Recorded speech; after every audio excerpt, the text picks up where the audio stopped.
Kasabay ng biglaang pagbabago sa liderato ng Senado, inanunsyo ni Senator Bam Aquino na hindi na siya ang chairperson ng Senate Committee on Basic Education.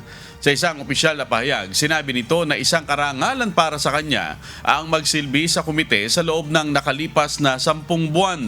Inisa-isa ng senador ang kanyang mga nagawa sa loob ng ilang buwang panunungkulan bilang chairman ng komite, kabilang na ang mga ipinasang reforma na tutugon sa mga problemang matagal na anyang kinakaharap ng sektor ng edukasyon.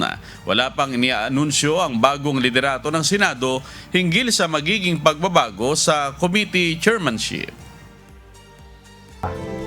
Pinakita po natin na kapag sineseryoso, may sense of urgency at kapag sinasantabi ang away politika, mabibigyan ng solusyon ang krisis sa edukasyon.